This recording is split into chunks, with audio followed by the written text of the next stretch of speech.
Good morning student. Standard 8 subject Hindi chapter number 5 सवाल बालमन के जवाब डॉक्टर कलाम के। चिल्ड्रन स्टूडेंट यहाँ पे बच्चे क्वेश्चन करते हैं और आंसर डॉक्टर कलाम देते हैं। हमारे भूतपूर्व राष्ट्रपति और missile man doctor APJ Abdul Kalam जो आज हमारे बीच नहीं है, डॉक्टर कलाम ने बहुत अच्छी प्रसिद्धि प्राप्त की है और हाई लेवल पर उन्होंने अपना स्थान रखा है। एक गरीब परिवार में से आए हुए और एजुकेशन प्राप्त करना और इस ऊंचाई तक जाना ये बढ़िया बात है और हमारे लिए एक गर्व की बात है। डॉक्टर कलाम का ये लेसन है। थोड़े डॉक्टर कलाम के ऊपर में जो लिखा है कि प्रश्नोत्तरी शैली में, पेज नंबर 28 पर प्रश्नोत्तरी शैली में, यानी कि जब क्वेश्चन की थ्योरी पूछते हैं डॉक्टर कलाम, तो प्रस्तुत यह साक्षात्कार डॉक्टर अब्दुल पाकिर जैनलाब्दीन अब्दुल कलाम से बच्चों की बातचीत पर आधारित है। यानी कि डॉक्टर कलाम का पूरा नाम क्या है? डॉक्टर अबुल पाकिर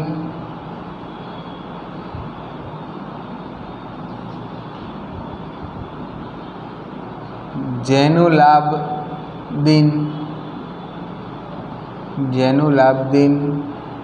कलाम। इतना बड़ा नाम आप पहली बार सुन रहे होंगे। डॉक्टर अब्दुल पाकिर जैनुलाब्दीन कलाम, यानी कि डॉक्टर अब्दुल कलाम हम उसको कहते हैं, मीन्स डॉक्टर अबुल कलाम। यह बातचीत तब संपन्न हुई थी जब डॉक्टर कलाम राष्ट्रपति पर आसीन थे, यानी कि हमारे प्रेसिडेंट के ऊपर वो राष्ट्रपति पद पर वो थे। तब ये लेसन में जो लिखा गया क्वेश्चन है वो बातचीत तब हुई थी जब वो हमारे राष्ट्रपति थे। वे बच्चों की जिज्ञासाओं का तुरंत उत्तर देने के लिए सदैव तत्पर रहते थे। यानी कि जब स्टूडेंट बच्चे क्वेश्चन पूछते हैं तो उस क्वेश्चन का आंसर देने में वो सदैव यानी कि तत्पर रहना, यानी कि वो एक्टिव रहते थे कि कोई भी क्वेश्चन हो तो वो तुरंत उसका आंसर देते थे और उसके लिए वो एक्टिव रहते थे। तो डॉक्टर कलाम की लाइफ एकदम परफेक्ट और प्रोफेशनल थी और बहुत अच्छी उनकी लाइफ थी। गांधी विचार श्रेणी और जिज्ञासु वृत्ति, क्रांतिकारी लाइफ, और क्या कहे उसके बारे में, बहुत कुछ जो कहे उतना हम कम पड़ सकता है उनके लिए। तो हम लेसन स्टार्ट करते हैं सवाल बालमन के जवाब डॉक्टर अबुल कलाम के। प्रश्नकर्ता यानी कि क्वेश्चन पूछने वाला जो पहले है वो पूछता है, आप देखिए आपके स्क्रीन पर पेज नंबर 28 पर डॉक्टर कलाम और यहाँ एक स्कूल है, स्कूल के बच्चे बैठे हुए हैं। तो प्रश्नकर्ता यानी कि स्टूडेंट है वो क्वेश्चन करते हैं, आर अरविंद कक्षा 3 सेंट मैडम स्कूल चेन्नई। पहला है क्वेश्चन करता वो चेन्नई से है। चेन्नई से एक स्टूडेंट है, वो एक क्वेश्चन करता है कि क्या आप अपने बचपन की कोई यादगार घटना हमें सुना सकते हैं। देखो यहाँ बच्चे बढ़िया क्वेश्चन करते हैं इस लेसन में और आपको ये ध्यान रखना है। क्या आप अपने बचपन की, आप जब छोटे थे तब आपके साथ कोई घटना घटित हुई हो, ऐसी कोई यादगार याद हो तो आप हमें बताएं यादगार घटना है। तो डॉक्टर कलाम आंसर देते हैं कि कक्षा 5वीं के मेरे शिक्षक श्री शिव सुब्रमण्यम अय्यर, डॉक्टर कलाम के टीचर कलाम के टीचर कौन थे? तो वो थे श्री सुब्रमण्यम, श्री शिव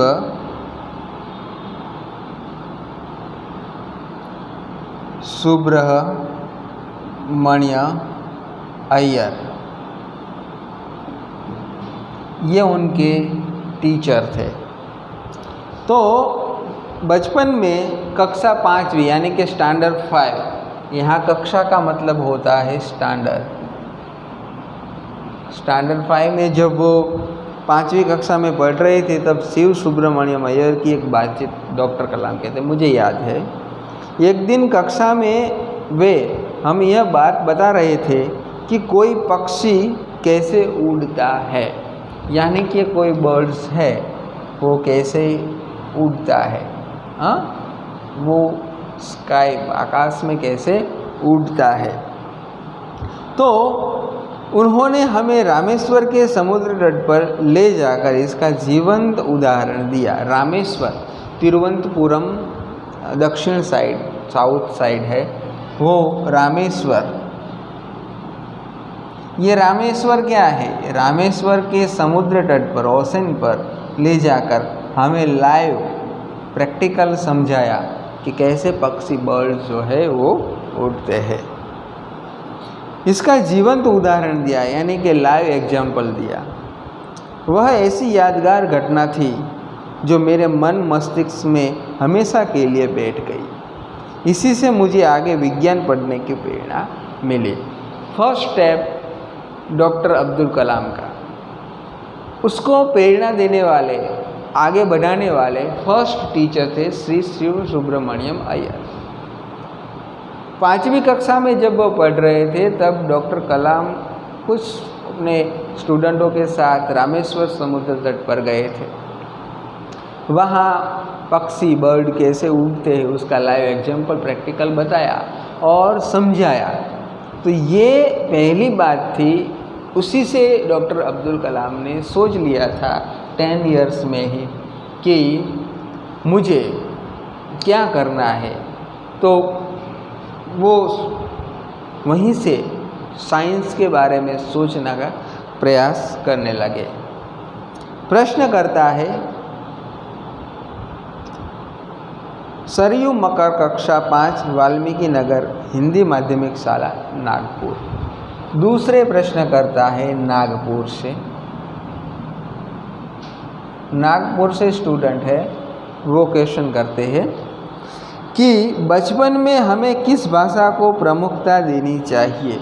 यानी कि हम जब छोटे होते हैं तभी से, जब हम स्टडी करते हैं तभी से हमें कौन सी लैंग्वेज को प्राधान्यता यानी कि प्रायोरिटी देनी चाहिए।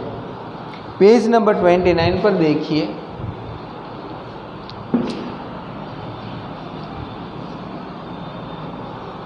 नागपुर से स्टूडेंट क्वेश्चन करते हैं कि हमें बचपन में कौन सी लैंग्वेज है उसको प्रायोरिटी देनी चाहिए। याद रखना क्वेश्चन वाले, पहला है वो चेन्नई से स्टूडेंट क्वेश्चन करता है कि आप अपने बचपन की यादगार कोई घटना बताइए। दूसरा क्वेश्चन करता है नागपुर से वो स्टूडेंट कहता है, नागपुर वाला स्टूडेंट वहाँ कहता है कि हमें बचपन में कौन सी लैंग्वेज चूज करनी चाहिए, तो प्रायोरिटी देनी चाहिए। तो डॉक्टर कलाम आंसर देते हैं, मैंने स्वयं माध्यमिक शिक्षा तक की पढ़ाई अपनी मातृभाषा के माध्यम से पूरी की है। ओके, तो माध्यमिक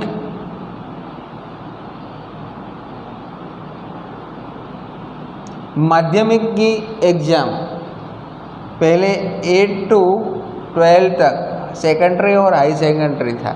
ओके, तो 10 तक की उन्होंने एग्ज़ाम है, परीक्षा है, वो अपने मातृभाषा यानी कि अपनी मदर लैंग्वेज में, मदर टंग में उन्होंने क्या किया था, एजुकेशन लिया था। तो सभी स्टेट की अपनी मदर लैंग्वेज होती है। गुजरात की गुजराती, महाराष्ट्र की मराठी, तमिल की तेलुगु, बंगाल की बंगाली। तो यहाँ तिरुवनंतपुरम में वहाँ की उड़ीसा साइड में कोई भी हो तो ओडिसी होगी। तो यहाँ उनकी जो मूल प्रॉपर लैंग्वेज थी तो तमिल में, उस लैंग्वेज में ही उन्होंने एजुकेशन प्राप्त किया था। कॉलेज और उससे आगे की शिक्षा अंग्रेजी माध्यम की संस्थाओं में हुई, यानी कि डॉक्टर कलाम ने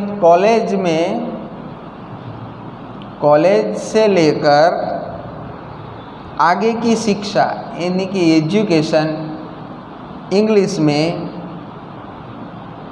लिया। तो हम ये सोच सकते हैं कि आजकल हम ऐसा क्रेज़ है कि बच्चों को सीधा ही इंग्लिश मीडियम में पढ़ने के लिए भेज दो और बच्चे इंग्लिश में पढ़ने लगेंगे तो ये डॉक्टर बन जाएंगे, साइंटिस्ट बन जाएगी, ये बन जाएंगे, वो बन जाएंगे। मगर यहाँ डॉक्टर कलाम से हमें ये मैसेज मिलता है कि डॉक्टर कलाम ने पहले प्रायोरिटी किसको दी? मदर लैंग्वेज को। तो इसका मतलब ये नहीं है कि डॉक्टर कलाम जो है वो ये कहना चाहते हैं कि आप इंग्लिश ना पढ़ें। इंग्लिश पहले है, मगर हम जो सोचते हैं वो हमारा थॉट हम मातृभाषा में ही सोचते हैं। जो कुछ भी हम कनेक्टिंग करते हैं, कन्वर्टिंग करते हैं, वो मातृभाषा में करते हैं। हमारे इर्द गिर्द का पूरा इलाका, हमारी सोच, हमारी बिरादरी, हमारा स्टेट, जहाँ का डिस्ट्रिक्ट, वो सब मातृभाषा में होता है। तो हमें उसके साथ जुड़ा रहना पड़ता है, हम उससे अलग नहीं है। तो पहले हमें मदर लैंग्वेज को चूज करना पड़ेगा, फिर सेकंड में नेशनल और बाद में इंटरनेशनल। यानी कि ये बात ऐसी नहीं है कि हम वो पढ़े नहीं, पढ़ना है, मगर प्रायोरिटी पहले मदर लैंग्वेज को देनी चाहिए। ये डॉक्टर अब्दुल कलाम कहते हैं। मेरा मानना है कि हम कॉलेज में भी माध्यमिक के रूप में मातृभाषा का चुनाव कर सकते हैं। डॉक्टर कलाम ये भी कहते हैं कि मेरा ये मानना है, मेरा ये थिंक है कि हम कॉलेज में भी अपनी मदर लैंग्वेज को पसंद कर सकते हैं, क्योंकि युवा अपनी मातृभाषा में ही सोचता है, उसी में अपनी बात सहजता से कहने में सक्षम होता है। पर इसमें कोई भी दो राय नहीं कि वैश्विक स्तर पर संपर्क के लिए हमें अंग्रेजी जैसी एक संपर्क भाषा की नितांत आवश्यकता है। डॉक्टर कलाम बहुत बढ़िया बात करते हैं। ये स्टूडेंट नागपुर का है, उसको कहते हैं कि देखो बेटे, पहले हमें मदर लैंग्वेज पसंद करनी चाहिए। वो डॉक्टर कलाम की सोच है। फिर वो ये भी कहते हैं कि कॉलेज में भी मैं कहता हूँ कि कॉलेज में भी हम अपनी मदर लैंग्वेज को, मदर भाषा को, मातृभाषा को क्यों ना रखें, क्योंकि हम जो है वो अपनी मातृभाषा में ही सोचते हैं और उसमें ही अपना व्यवहार करते हैं। तो ये बात बताई और फिर ये कहा कि हमें, इसका मतलब ये नहीं कि हमें अंग्रेजी नहीं पढ़नी चाहिए। अंग्रेजी इंटरनेशनल लेवल की लैंग्वेज है तो उसको ज़रूर पढ़नी चाहिए, वो हमारे लिए एक आवश्यक है, ज़रूरी है। प्रश्न करता है अर्श पटेल, कक्षा 5, चंदूलाल विद्या मंदिर, मुंबई। अब तीसरा स्टूडेंट है, मुंबई से है। ये अलग अलग स्टेट से आए हुए स्टूडेंट है, टॉप लेवल के स्टूडेंट है। उसको APJ अब्दुल कलाम आने वाले हैं तो वहाँ पे सब स्टूडेंट पहुँच गए हैं और एक जगह पे ये बातचीत कर रहे हैं। तो मुंबई से एक स्टूडेंट है, वो कहता है, यदि हम आपकी तरह बनना चाहे तो हमें क्या करना चाहिए? चलो, गुड आंसर है, क्वेश्चन है कि अगर हमें आपकी तरह, आप बड़े बन गए, मिसाइल मैन बन गए, राष्ट्रपति बन गए, आप अच्छे इंसान हैं, हमें आपकी तरह इस लेवल पर, टॉप लेवल पर आना है तो हमें क्या करना चाहिए? कुछ बेस तो होना चाहिए। आप कैसे आए, किस प्रकार से आपने मेहनत की, वर्क किया, तो प्लीज़ हमें समझाइए। डॉक्टर कलाम कहते हैं, जब आप युवा अवस्था में कदम रखें तभी आपको जीवन में लक्ष्य मीन्स गोल, एम निर्धारित कर लेना होगा। देखो, ये बात आपके लिए भी है आप भी अपना लक्ष्य, अपना गोल एम तैयार कर लो। आप अभी 8th स्टैंडर्ड में है, 13-14 साल के हैं आपको सोच लेना है अभी से आपको क्या बनना है, तय कर लो परफेक्ट कि मुझे डॉक्टर बनना है, इंजीनियर बनना है, टीचर बनना है, आर्टिस्ट बनना है, डांसर बनना है, जो कुछ बनना हो, हाँ व्यापारी बनना है, जो कुछ बनना हो आपका एम गोल तैयार कर लो, फिर आप बन सकोगे। तो ऐसे ही नहीं बना जा सकता, मैंने सोच लिया कि मुझे डॉक्टर बनना है तो मैं डॉक्टर बन जाऊँगा, मैं सोता ही रहूँगा, मैं डॉक्टर बन जाऊँगा। नहीं, ऐसे आप डॉक्टर नहीं बन सकते। मगर जो एम गोल आपने तैयार किया है उस तरफ आपको क्या करना है, मेहनत करनी है, तभी आप बन पाएंगे। वरना क्या होता है, कोई कहता है कभी मैं इंजीनियर बनूंगा, कभी कहते हैं मैं डॉक्टर बनूंगा, कभी कहते हैं मैं ये बनूंगा, आप कुछ नहीं बन पाते। आप तैयार कर लीजिए आपकी युवा अवस्था में, यानी कि इस एज में हमेशा कुछ बड़ा सोचो, कभी एकदम नीचा मत सोचो, हाई लेवल पर थिंकिंग रखो। जैसे यह अनुभूति हो कि आप आखिर बनना क्या चाहते हैं, आपको अगर एक्सप्रेशन हो कि आप क्या बनना चाहते हैं, तभी से उस दिशा में प्रयास और श्रम प्रारंभ कर दो। अगर आपको ऐसा लगे कि अब मैं बनना ये चाहता हूँ, तो उस दिशा में यानी कि उस लाइन की ओर आप प्रयत्न स्टार्ट कर दें। आपको आर्कोलॉजिकल बनना है, जियोग्राफिकल बनना है, साइकोलॉजिकल बनना है, कोई भी बनना है, तो आपको उसका रिसर्च अभी से स्टार्ट कर देना चाहिए। अब देखो आपके लिए बहुत सारी ऐसी फैसिलिटी है, हाँ मोबाइल फ़ोन है, टीवी है, फिर बहुत सारे न्यूज़ है, न्यूज़पेपर है, बहुत सारी समय पत्रिकाएँ आती है, तो उनमें से आप चूज कर लीजिए कोई भी एक ऑप्शन और उसकी तरफ आप प्रयास करना शुरू कर दें। मान लो कि आपके यहाँ पे बैठे हुए स्टूडेंट है, किसी को डॉक्टर बनना है, तो कौन सा डॉक्टर बनना है तो वो भी आपको तय करना पड़ेगा। डॉक्टर के भी डिवीज़न होते हैं। अगर आपको गले या आँख का डॉक्टर बनना है, हार्ट का डॉक्टर बनना है, दूसरे डॉक्टर बनने हैं, तो उस क्षेत्र में अभी से आप रिसर्च करना शुरू कर दो कि आँखों में क्या होता है, कानों में क्या होता है, गलों में क्या होता है, टंग में क्या होता है, हार्ट में क्या होता है और कैसे कैसे इसमें पॉइंट आते हैं, उसको क्या कहा जाता है। धीरे धीरे स्टडी करना स्टार्ट कर दो तो ज़रूर आप उस लेवल तक पहुंच जाओगे, आप परफेक्ट डॉक्टर बन जाओगे। मरना बहुत सारों को तो मार दोगे तो इसकी बात ऐसी हुई कि आपको अगर परफेक्ट बनना है, कोई भी बनना है, तो आपका गोल एम तैयार होना चाहिए। कहने का अर्थ है कि जी तोड़ मेहनत करो, जी तोड़ मेहनत करो, परिश्रम करो, बहुत हार्ड वर्क करो। ज्यों ज्यों आप आगे की ओर बढ़ोगे, आपका सामना बाधाओं यानी कि प्रॉब्लम्स और कठिनाइयों से होगा, यानी कि बहुत सारे हार्ड वर्किंग आएंगे, कठिनाई आएगी, प्रॉब्लम्स आएगा। ऐसे सरल नहीं है, सिंपल नहीं है कि कोई भी रास्ता आप पसंद कर लो, आप सिंपल से चले जा सकें। आपको अपने अंदर दृढ़ साहस पैदा करना होगा, मीन्स कॉन्फिडेंस, पूरा कॉन्फिडेंस आपको इकट्ठा करना पड़ेगा कि कुछ भी हो जाए, ज़मीन आसमान एक हो जाए। ऐसी कहावत है वह ना, ज़मीन आसमान तो एक नहीं होते, मगर ज़मीन आसमान एक हो जाए, मगर मैं ये एम गोल हासिल करके ही रहूँगा। जैसे अरुणिमा ने हासिल किया, वॉटसन ने हासिल किया, वॉल्टर ने हासिल किया, इस प्रकार।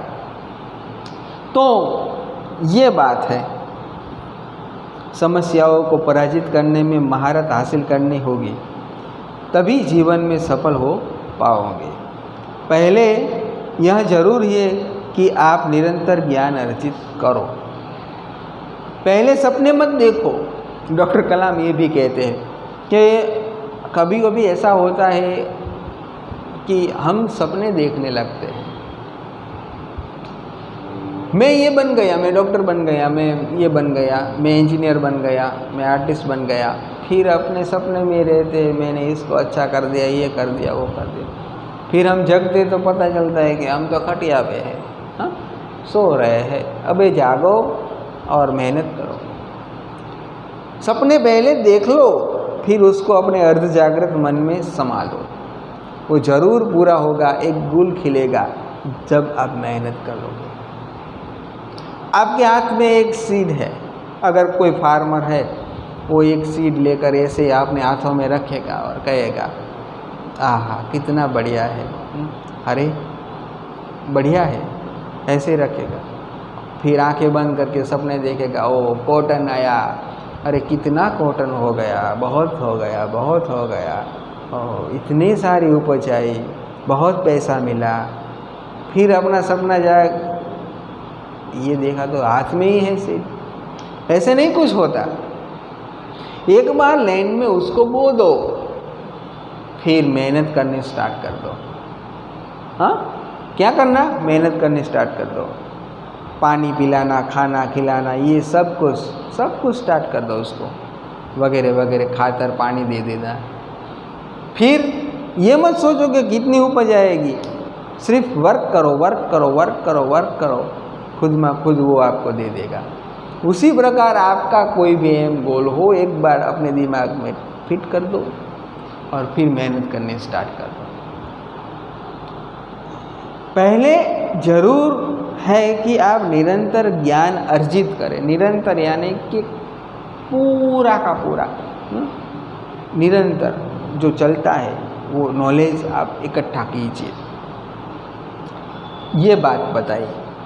तो पहली बात थी यहाँ पे कि आप बचपन की घटना। दूसरी बात थी बचपन में हमें कौन सी भाषा यूज करनी चाहिए, चूज करनी चाहिए। तीसरी बात थी कि हमें आपकी तरह बनना है तो क्या करना चाहिए। अब एक प्रश्नकर्ता हम ले लेते हैं।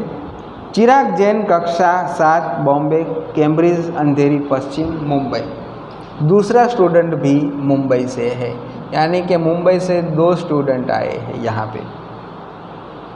कहता है वह कौन सी बड़ी चुनौती है जिसका सामना हमें आज करना पड़ रहा है। देखो ये लेसन बहुत बढ़िया है, ध्यान से समझना। ये बच्चा है ना, उसको पता नहीं है। ये लेसन है 2020 पहले का बनाया हुआ, लिखा हुआ, और ये यहाँ पे हमें कुछ बताया नहीं, कुछ ईयर्स कि कब कहाँ मीटिंग है ये, मगर 20 के पहले की ये मीटिंग है, यानी कि 95 की भी हो सकती है या 2001 की भी हो सकती है। ओके, उससे पहले की हो सकती है। तो यहाँ ये मीटिंग है और इस मीटिंग में एक बच्चा है, वो क्वेश्चन करता है। आपको ये समझना है, ये क्वेश्चन महत्वपूर्ण है हमारे लिए। वह कौन सी बड़ी चुनौती होगी जिसका सामना हमें आज करना पड़ रहा है। तो डॉक्टर कलाम आंसर देते हैं, भारत को सन 2020 तक एक विकसित राष्ट्र के रूप में परिवर्तित करना, हमारे देश के 1 अरब से अधिक नागरिकों के चेहरों पर मुस्कान देखना, यही राष्ट्र के समक्ष सबसे बड़ी चुनौती है। समझ गए आप? मेरी समझ में भी अभी आया, आपकी समझ में आ गया होगा। ये मुंबई का बच्चा स्टूडेंट आंसर करता है चुनौती का सामना करना।